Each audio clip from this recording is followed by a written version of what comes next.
How's it going, guys? My name is Tavarish, and in front of me is one of the most iconic cars in modern history. This is a Mitsubishi Eclipse from the Fast and the Furious. Now, unlike my orange Lambo, this one wasn't screen used, but because of the crazy used car market, really good replicas are going for like 50 grand and up. And I bought this one for 500 bucks. And today I'm going to show you why you should never do that.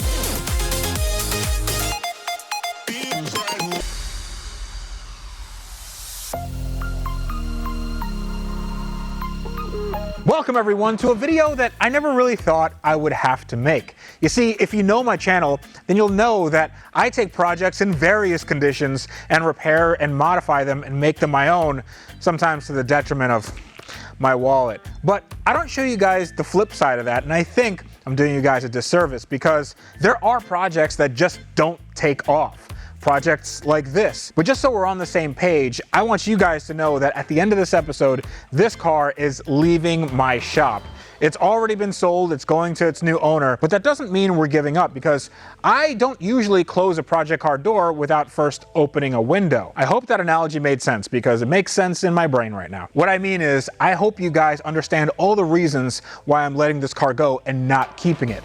One thing I actually do want to keep though is something you've been telling me about for, the past 6 months now, and that is this.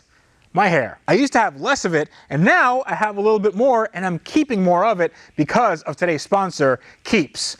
That is a good segue. I don't care who you are. So I don't know who needs to hear this, but I think it's really important that you guys know that 2 out of 3 guys will experience some form of male pattern baldness by the time they're 35. I'm 34, and I'm definitely one of those 2 out of 3. But it's really important that you do something while you still have some hair left. So for the past several months, I've been getting treated at home with Keeps, and it is super simple. So first, a licensed doctor will review your information online and recommend the right hair loss treatment plan for you.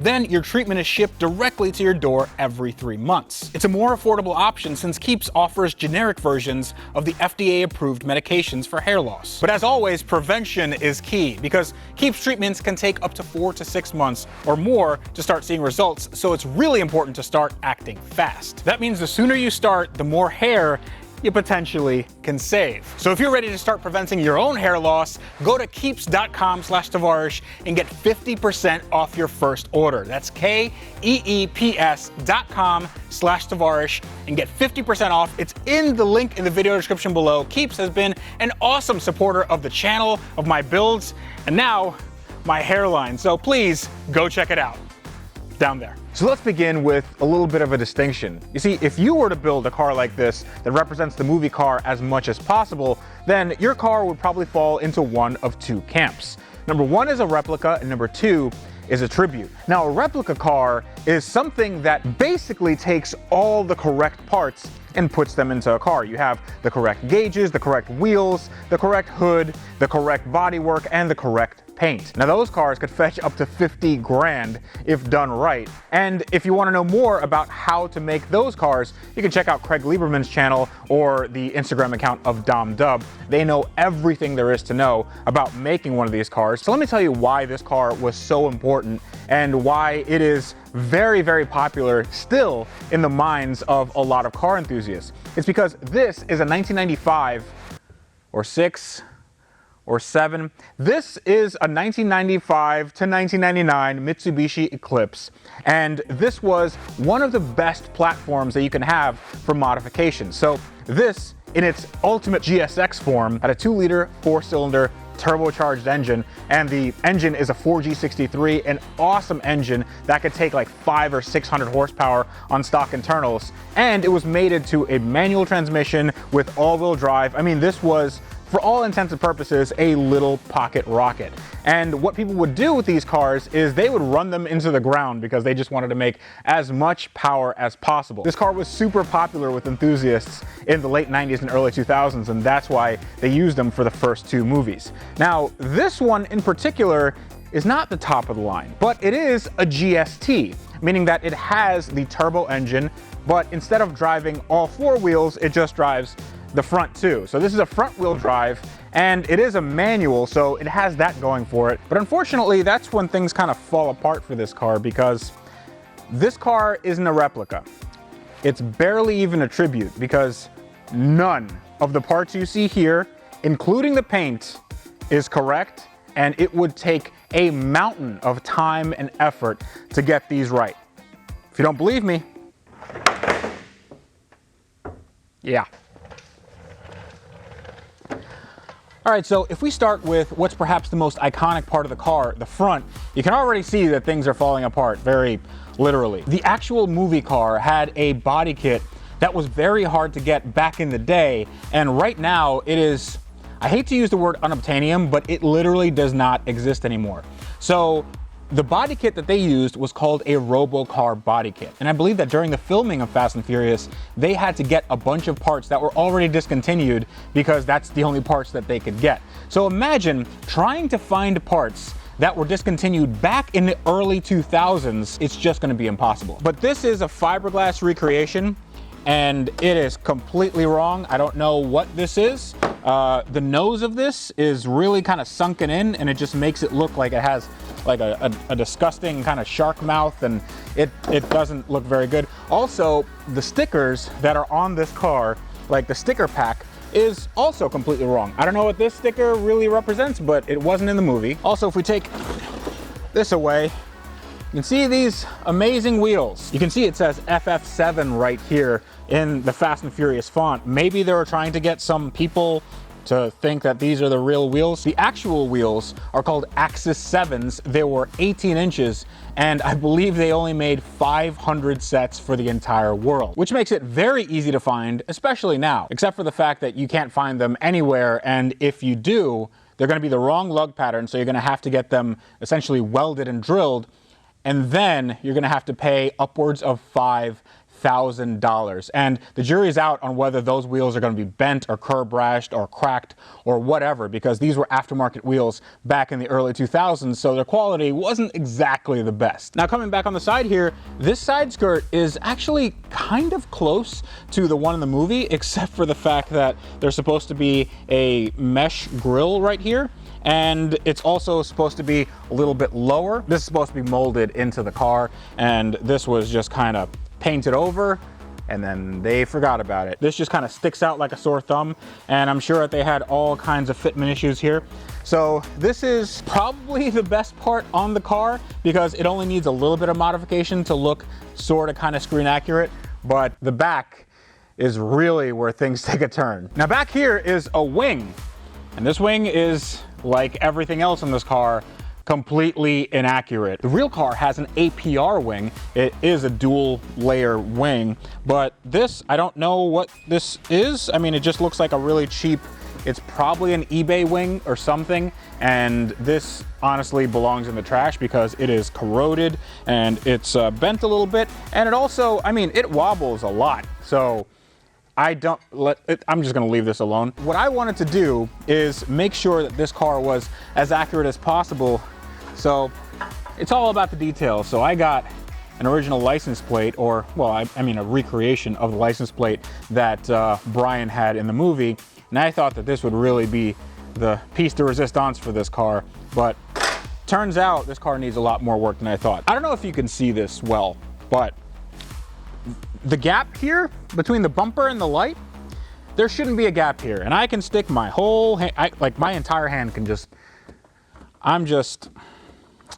this is gonna get demonetized, isn't it? This bumper also goes down too far, the angle is too steep, and these holes for the reverse lights are actually supposed to be right here. So that's how it was in the movie. I don't even know why they tried to do it like this. Maybe they couldn't find any other body kit, which makes sense because these body kits are hard to come by, but even this is a really, really poor recreation. And it's missing some extra stickers, but the stickers don't really matter when the bodywork is, oh my, that's just so bad. Another thing I should point out is that this car also doesn't have any sort of adjustable suspension. The original movie car had adjustable coilovers, and this is just riding sort of on stock suspension. Not to mention that the movie car also had a carbon fiber mirror that you still can get. They're about 300 bucks, but the mounting to that mirror is something you can't get and you have to make yourself. That obviously wasn't done here. We have this great memorial. I'm assuming this is for Paul Walker. It says, "Remember the Buster." I'm sure he would really appreciate being honored in such a way. But I wanted to show you what's in here because that is what separates a truly good replica from just a regular replica. Oh, okay, so the door handle's busted. I believe that it opens on the other side, maybe.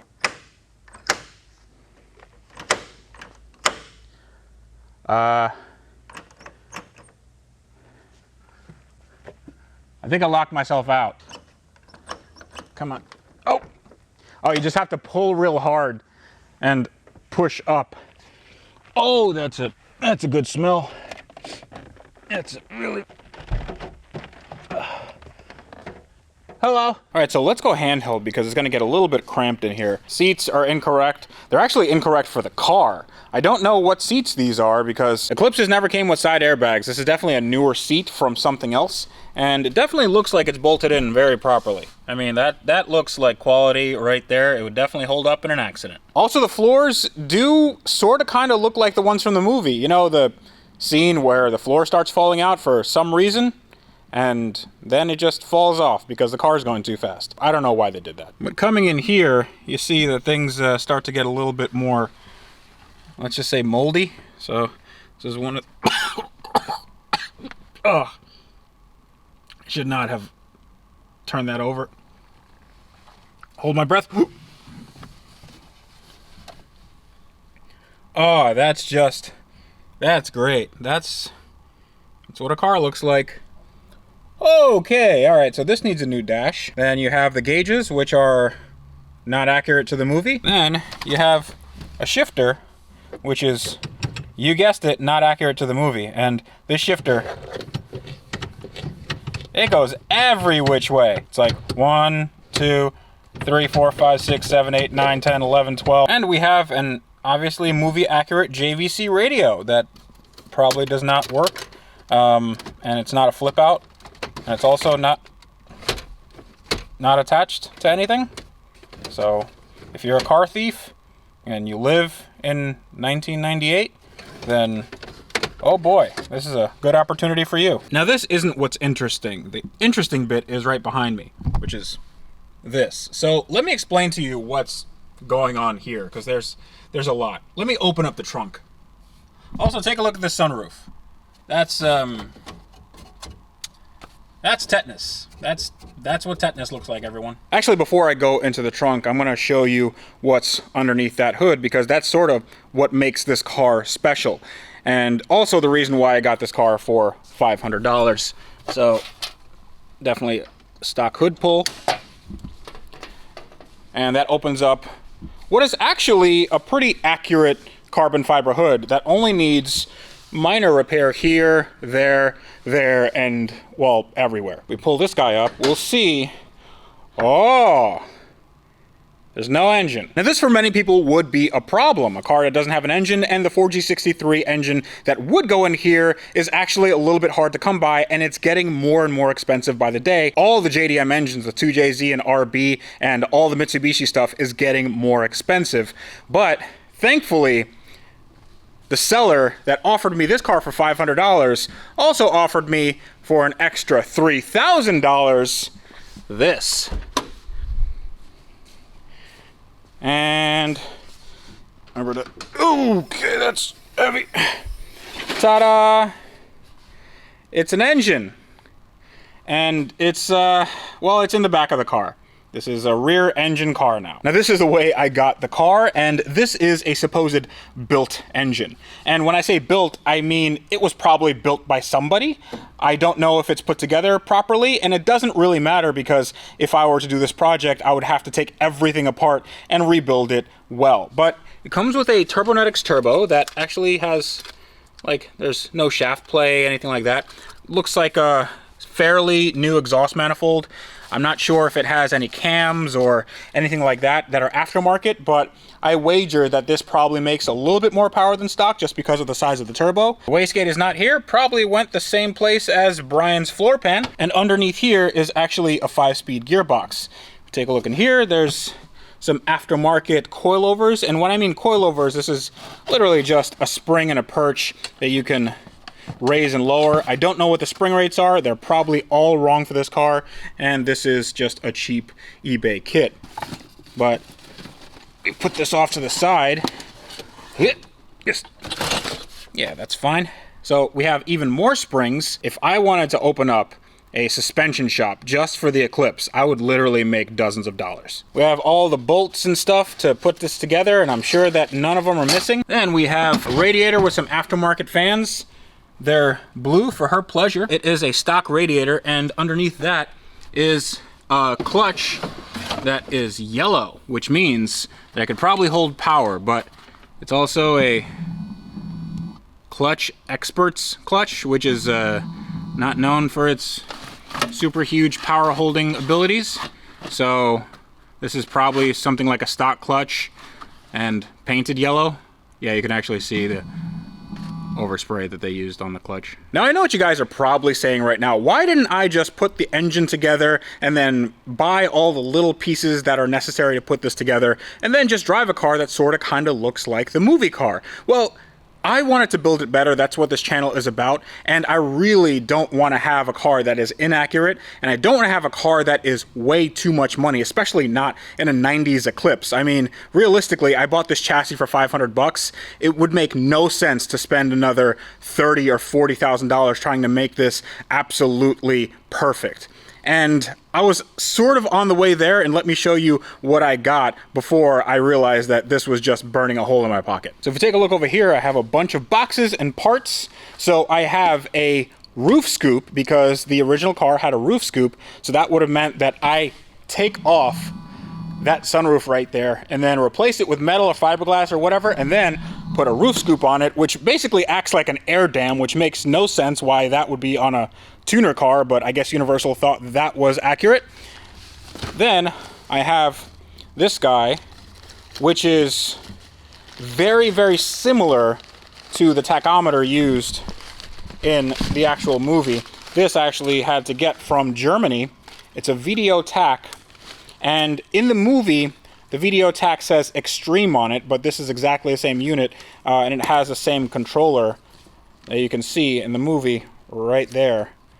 Yeah, so this is on a carbon fiber piece in the movie, and I believe in the movie it also only goes to 9,000 RPM. This one goes to 11. So this is a close enough part just because you can't find the other part anywhere, and this was around $300. So the gauge here, the speedometer, is actually one that they still make. I bought this brand new, and it is close enough to the one in the movie because in the movie they had to use one that was analog. I don't know why, but the Eclipse does not use an analog gauge, so the only one available was a digital gauge, and this has the correct readout, and this was something like $150. I also have a gasket set, so we have gaskets here, we have engine gaskets here, and then we have even more gaskets here, and this just covers every gasket in the engine so I can do a full refresh. But over here we got an actual new Sparco steering wheel.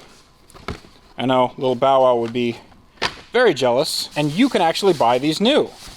So this looks great, and you can't go anywhere without the nitrous buttons. So this is also brand new with the Sparco horn right there. So these were, I believe, another $200.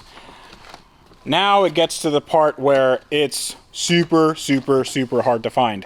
This is a set of Greddy gauges that I got, and these are more or less screen accurate, but again, they're not 100%.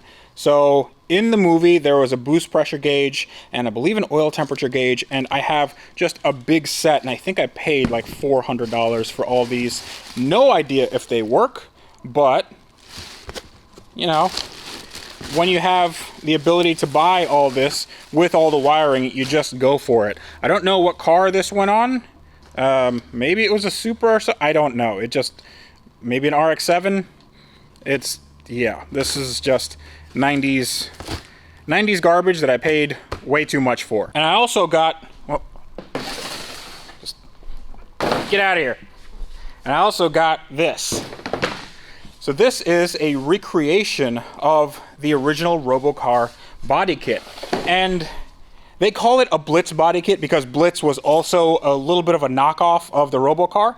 But this is a polyurethane bumper. And to be honest, they fit a little bit better than the fiberglass, but they all come with their own issues.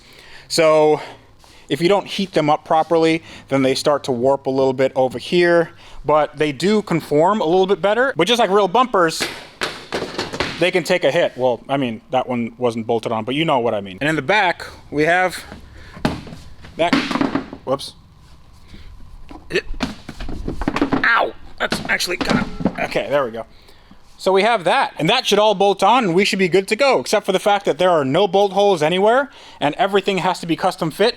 And then we have to deal with those wheels, which I actually did buy. Now the wheels that I ended up getting were not the 18s that are really sought after and they only made 500 in the world. I got 19s, which actually make the car look a little bit better in my opinion, but again, they're not accurate to the movie.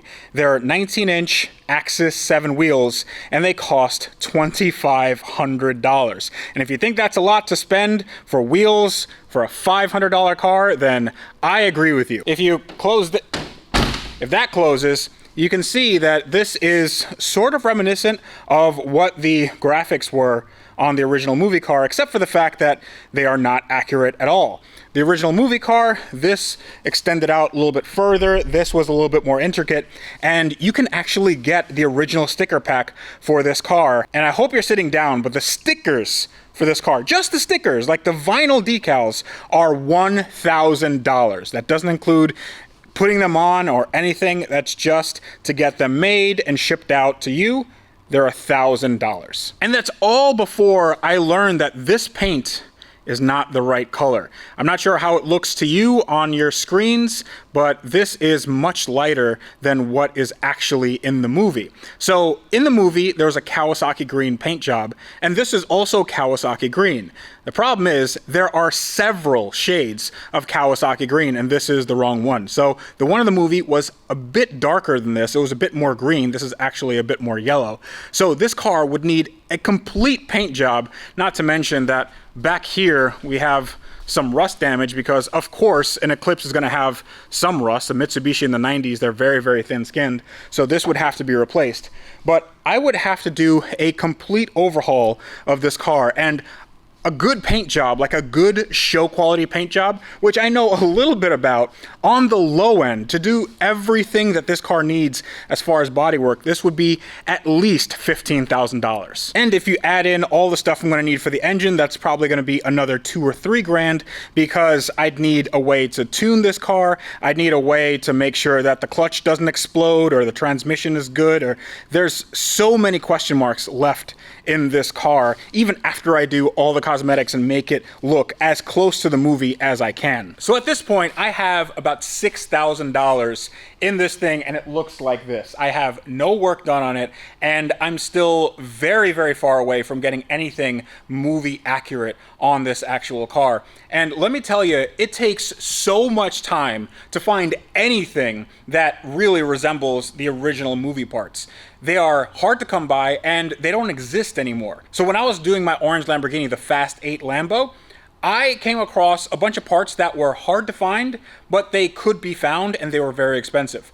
These are not necessarily expensive. They're like maybe on the hundreds of dollars side, not thousands of dollars side, but they don't exist anymore. They're all discontinued, and it really is hard to, like, you have to go on Japanese forums, you have to find like just people randomly selling these things, you have to put out feelers to everybody you know, and even then it takes months and months and months, which is why I got this car last year and I still haven't been able to find all the parts, and this is me looking basically every day. Now there are two ways you can go about making this car from a platform perspective. You can start with the GSX, which is, I believe, canon for the movie.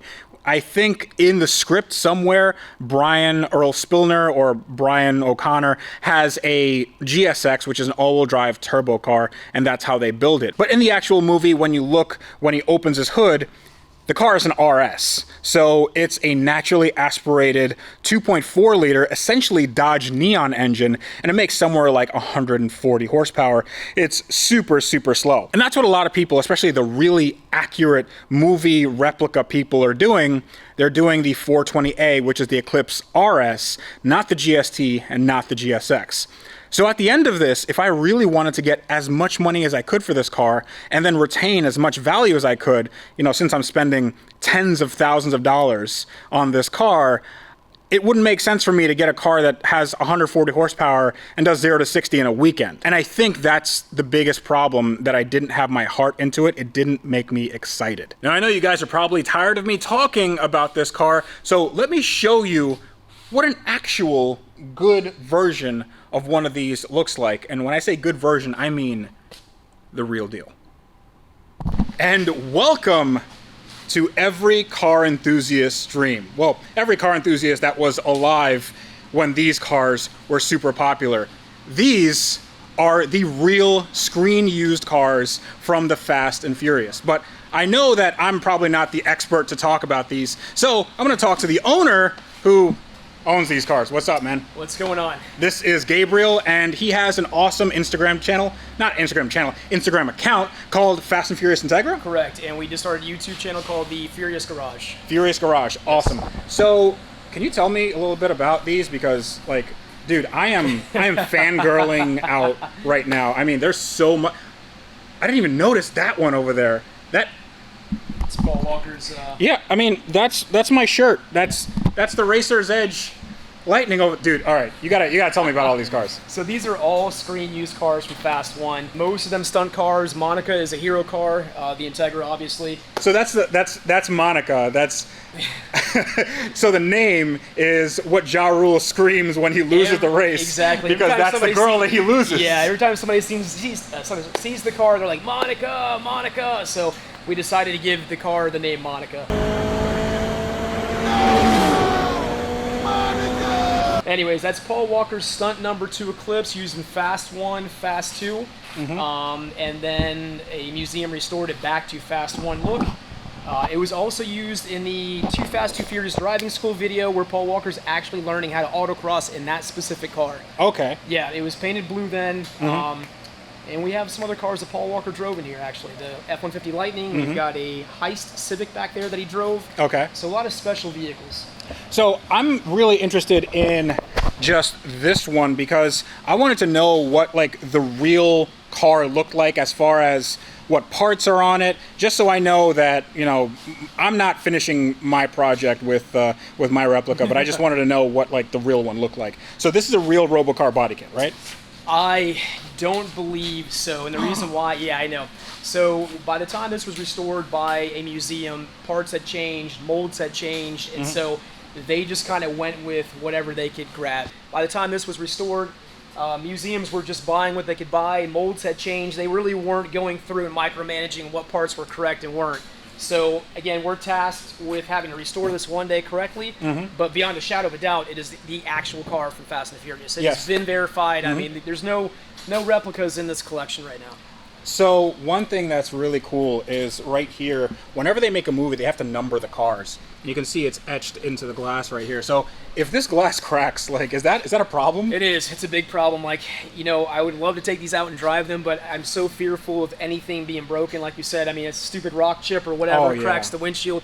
What do? You know, I like to preserve history, not replicate it and put another windshield in and all that. So yeah, absolutely. It becomes very fearful taking these cars out. So I kind of find myself an owner, but yet a curator of these cars. I got to protect them at all costs. So these wheels, these are the Axis 7s, and they're 18 inches. These are the 18s. Yes. Yeah, these are super hard to find. Ridiculously hard to find. 19s are a little bit easier to find. The Mod 2s, the deep dish, even easier. Yeah. But I say easy, none of which are really easy to find. Yeah, I mean, and they're still expensive, yeah. Yeah, they're very expensive, but yeah, these are the actual 18-inch. I kind of feel like they should have went 19s. It would have filled in the gap better. But I think so too, but I mean, 18s are probably, I mean, in 2001, 18s were huge. Yeah, that was ballin'. That was, yeah. This is the actual original roof scoop. Original roof scoop. Yeah, so, the roof scoop is correct. so this is like a fiberglass roof scoop, yeah, right? and it was molded, and you can see it's cracking in some areas, which it's typical. I mean, it's also because this just acts as an air dam. Yeah. And you were telling me that like water gets in there? water gets inside there. Yeah, you got to be careful of that.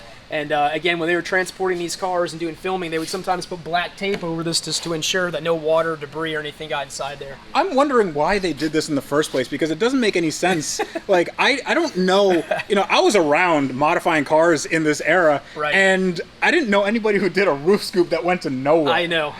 Yeah, a lot of this stuff is kind of silly and goofy, but hey, where we're at today, everybody's trying to buy these parts and create a replica. I mean, I was going to create a replica myself, and then I bought the real thing. I never thought I'd own the real one, but my plans were to build a replica, and I was collecting parts, the wheels, the gauges, this and that, and it was hard. It took me almost a year to grab all of that stuff. So absolutely, you want to meet Santa Claus, and then you just become Santa Claus. Right, exactly. Can I take a look inside? Yeah, absolutely. So just be very careful here. So these are the original Sparco seats here. They are correct, but the steering wheel has been changed, I believe, for Too Fast, Too Furious. Now the shift knob is the Foliatech. Foliatech, yep, right? The original. I believe the belts are original as well, but yeah. Yeah, these are actually, those belts are discontinued. You can't find those anymore. Right. You can actually find the seats. I found some seats, but they're always going to be in horrible, horrible condition. Right. So it's just like one of these things where you have to find every part and refurbish things, sometimes make them yourself. Yep. I tell people when they want to build a replica, start with the wheels up. You can usually find the car. That's not really an issue. It's the wheels. And if you don't get the wheels right, then everything that you've tried to accomplish thereafter might not mesh. I don't care how well of a job you do. So if I can't find the wheels, I'm not going to build it. Just that simple. Well, the wheels are one thing, but then you have the body kit. Right. Then you have the body kit, and you said that this is not the correct side skirt? Exactly. Not the correct side skirt. The mold had changed. Back then there was a bunch of different body kit companies replicating one another, and so you had something that would become super popular, and then you had companies making copies of that and selling it underneath their brand. So this is kind of one of those variances where they did something kind of goofy, and unfortunately ended up on this movie car, but we are going to get the right ones, if not modify these to be 100% accurate. Cool. And also, these wheels, you can see that it was just like a fake brake disc that they put over the drums, because this is an RS, right? Right. This is an RS model. None of them were turbos. None of them were GSTs. They are all just NA engines, regular RS GSs. So. They just put Turbo Civic noises over. Yeah, they dubbed the noises over it. Yep. They were pretty genius on that. It is still rocking though. The original exhaust. That's the Goretti exhaust. Oh wow. Yeah. So that has not been changed. And in fact, if you get real close, you can kind of see some blue overspray and even on the exhaust, but that's when they painted the car blue for Too Fast, Too Furious, so some of these little bits are still there of history, so that's kind of cool. Cool. So what can you tell me about this one? Just like a quick rundown. This was a hero car, so this is a stunt car, and this is more for the driving scenes and all that stuff, and the hero car is for like the really nice beauty shots, right? Right, exactly. These were rented from actual owners, which Fast and Furious no longer does that. That was only for the first movie. Monica here was a purpose-built show car that went to SEMA many, many, many times, and had toured the show scene well before she was in the film. So she has an amazing history, but yes, this has the best of what late 90s, early 2000s had to offer. So it was probably used for close-ups, beauty shots, and all that. But yeah, she rides like a dream. She is absolutely perfect. 30,000 original miles on her. I mean, she hasn't even seen much road time, but... I mean, for an Integra, that is literally new. It's crazy, yeah. Crazy new. Yeah. And it is a real GSR. It's got some pretty cool mods and all that. Rides really nice. And it's a joy having her. That's awesome. And you also have this, and that was from the fourth movie? Yeah, fast forward. That is the 240 SX that was in the race for the job scene, that race next to Paul Walker's blue GTR, Vin Diesel and the Chevelle that did a wheelie stand, and that orange and black BMW.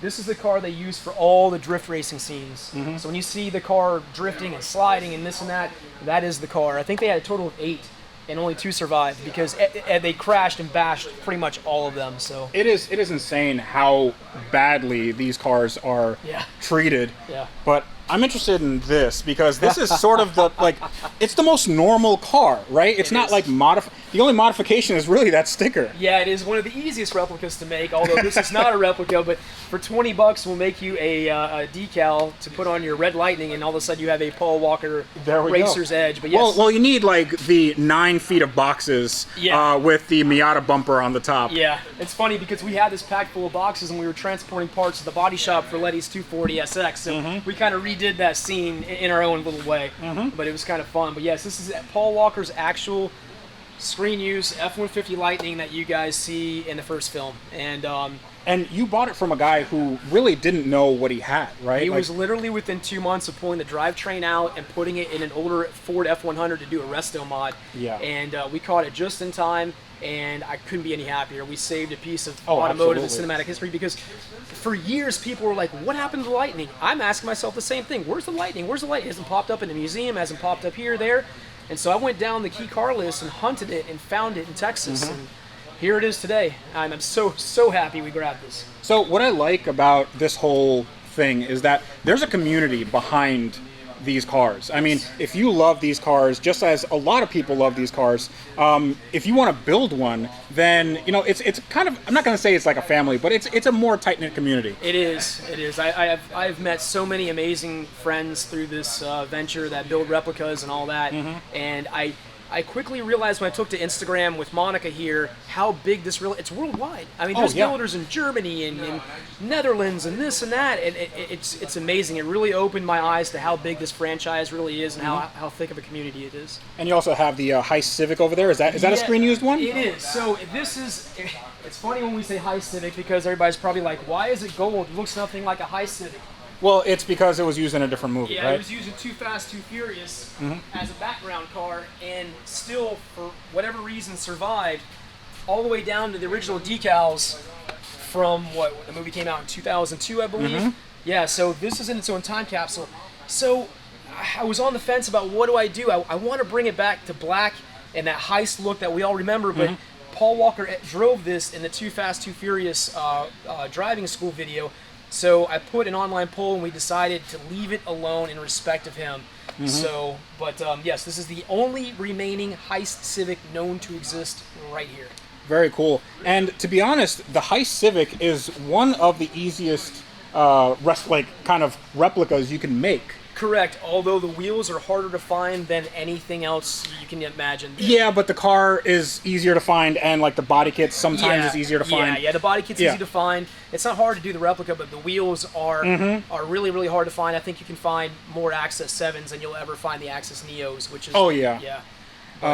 What's funny is I looked through my old postings like on Maxima forums, and I realized that I sold a set of Access 7s in 18s like in 2006 for like $200. Oh my god. And those, what are the actual wheels worth now? Oh, I've seen them. I've seen people try to get upwards to $5,000 for them. Doesn't mean they're successful at it, but I think right now they'd probably be successful. Exactly. I would say $3,000 to $5,000 is probably what's going to happen if you find a set for sale right now. And you can keep hunting and searching, and you might find something, but there was only so many sets made. So really, what's in existence anymore that people haven't already gathered? You know, dude. Thank you so much for just taking me around your collection, and I know you have some other stuff that you want to show people. I've got 2 more vehicles that I haven't revealed yet that are going to be mind-blowing to this collection and just really solidify and bring everything back to Fast 1. It's hard to explain, but you guys keep watching the channel, you'll find out. Yeah, absolutely. So I'm going to link all your stuff in the video description. Definitely go check him out. It's awesome just watching you do your stuff. And honestly, I mean, I really like this, but it's a little further from my project than I'd want to go. To get, just a quick question. Yes. To get to something like this, how much money would it have to take to do on a replica basis? Well, that's a good question. With all screen-accurate parts, Screen-accurate parts. Well, tributes versus replica. Replica needs to be spot on. You're probably looking at upwards to $30,000 to $50,000 to do one right, and you're talking if you're just starting now, you're talking probably 2 years of just trying to hunt parts. That's no guarantee you're going to find them either. So it's an intense labor of love, and people get a little lazy. They want to reach out to other people. Hey, what do I need to build my replica? There's a lot of real replica builders that aren't just giving this information out because they have gone through trying to figure that out themselves. They're not just going to give you a little template and say, here you go. Here's what you need. I've spent 6 months looking for these parts, and it's like it's impossible to find. You have to go on all these like obscure Japanese websites. Yes. You know, just trying to find these weird Greddy gauges, and then you'll find something that sort of kind of looks like it, and maybe you can modify this to work this way, and it's still And there's like different schools of thought as in terms of like whether you want a screen accurate example or one that is like the hero car, which is different from what's on the screen. So it's what the car sounded like. So you could go with the turbo model if you really wanted to, and not really deviate too much of what the car was. But yeah, you've got your purists, and then you got your in between, then you got your tribute cars. There's a whole array right now of what's going on. But, absolutely, it's really It's really like with a DeLorean, right? You have the guy with a stock car with a flux capacitor, and then you have the complete $200,000 build with all the time circuits, all that stuff. Yeah. Yep, absolutely. Right now we are in the middle of restoring Letty's 240 SX. Oh yeah. So you're more than welcome to go look at that. That is over there. Yeah, let's go check that out. So this is Letty's 240 SX. This is was this driven by Michelle Rodriguez? This was the actual Race Wars car you see Michelle Rodriguez racing the white RX-7 in. Yes, she drove this, and this is the one you see blazing down the desert. This is the one she goes, see ya. See ya, hits nitrous, boom, boom, gone. Yeah. So fun fact about me, I just didn't know how the English language worked apparently. When she said, like, do you want an adrenaline rush or something? And then she said, it'll be too large. You want an adrenaline rush? It'll be too large. She was talking about $2,000. Right. I thought she was saying TOO large, and I'm like, that's a weird way to say things. It's like, why would you say it like that? No, it was all money she was talking about. Yeah. But we are restoring the hell out of this car. We have broken it down to bare shell, basically. Just came from the paint shop, had everything remolded in, and is getting, just an amazing restoration. So a lot of work to be done. So if you take a look at the paint here, there's a lot of flake in it, and I know about restoring, these cars when you have to take them down to what this is, and it gets a little bit scary when it's here, but once it starts looking like a car again, that's when it starts kind of get excited again. And we didn't even have the paint code for this car. In my documentation, we had nothing like that. So my paint and body guys had to take the gas cap and they wet sanded the orange paint off of it layer by layer by layer gently until it got to purple, and they were able to buff that and then color match that. So that's awesome. how we were able to get spot on to the color of this car. It was pretty crazy. This was desirable back then. But I assume that this is probably one of the most, when this is going to be done, it'll probably be one of the most desirable 240s, on Earth. And the cool thing is we got the sister car to this as well. There was two 240s used in that. So we have this one that we're restoring, and then we've got Letty's other car over here. And this is another car that we saved. They were cutting this up to make it into a drift car. So it's blue because it was in Too Fast, Too Furious, and it's still actually the original blue from that second film. So we're thinking restore that back to purple, and then restore this mechanically, but yet keep it blue and have kind of transition of both movies. Are you going to have the dent in it? That was not screen accurate. That's not screen accurate? No, not at all. That was just like that was an actual accident. Yeah, exactly. So yeah, we will be fixing that, but yeah, so lots of restorations to be done here, but we have some amazing stuff to share with the fans. Awesome. Well, I'll keep them updated, and dude, this is an awesome collection, and I'm honestly glad that I'm not taking on this project, but I know someone who will. Okay, so this is Alex, and Alex is buying my car. Well, he bought it already. That I am. So you got your U-Haul there, and you got your Raptor, which looks really cool. That's a little bit Fast and the Furious, but we have to now load this car up, and I don't know if it rolls all that well, and I'm not sure that we can really push it up, but we're two strapping young lads. I think we can do it. We'll fight. We'll figure it out. All right, so here goes nothing. Now, I am a little bit, I would like to kind of finish this project, but you guys saw what it took, and I don't feel like putting $50,000 into this car, but hopefully you do. Don't tell my wife. This does need a lot of work, but you actually have a very good head start because you have a ton of parts that are very close, if not the actual movie part. And it's I'm not gonna lie, it's gonna be a lot of work, but if your heart is in it, you know, like mine wasn't really, then I think it'll do well. So, all right, let's get this out because I'm getting a little emotional.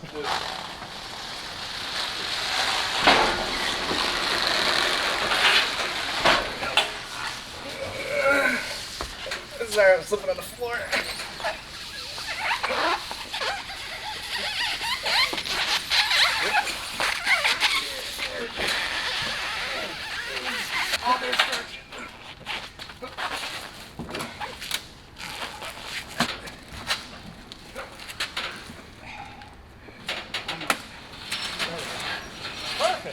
All right, so the car is on the U-Haul trailer, and I'm sort of missing it already, and it's been a staple in my shop for the last 6 months, but I'm very glad it's going to a new home. And you got a YouTube channel, right? I do. It's gonna be Lex Garage. Lex Garage. Yep.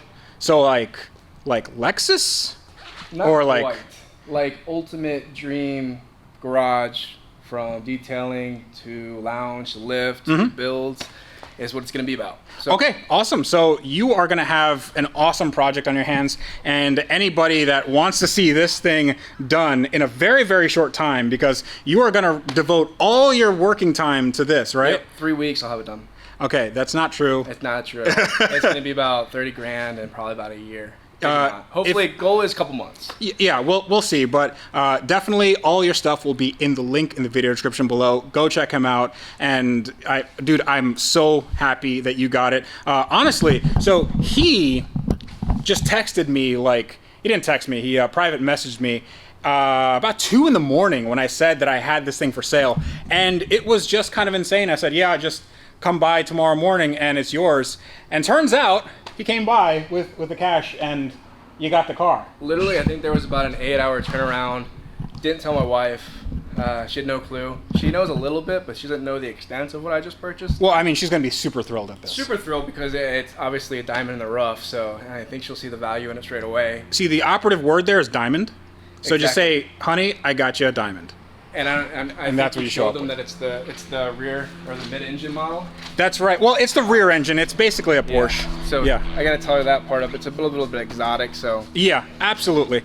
Okay, so go check him out and go follow this project. But, oh boy, I am so, I am a little sweaty. It is really hot outside. So I said that just because I'm getting rid of one project doesn't mean that I don't have the same amount of projects in the shop, and that is very true. So if you guys took a look at my Instagram, you should definitely go check it out. That's also in the link in the video description below.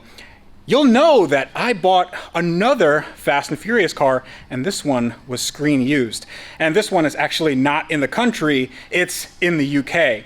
And it is a Lamborghini. So I bought the other Lamborghini Murcielago, and this one is in way worse shape, and it doesn't have an engine. It doesn't have its V12, you know, that thing that makes a Lamborghini. It actually has a V6. It has a Jaguar V6, and it doesn't really sound right. It doesn't run right. It definitely doesn't look right, but I think that we can solve all those problems in a relatively short amount of time because I've done it before, and how hard could it be? But thanks to my friend Sam Hard at Hard Up Garage, he definitely knocked it out of the park with that one. He helped me out with getting that car, and now that car is at the port in the UK, and in the next few weeks, it should be landing here, and we're gonna do an entire build on that, and hopefully maybe even have it in time for SEMA. So I'm very excited about that. I'm excited that now I have some space in my shop.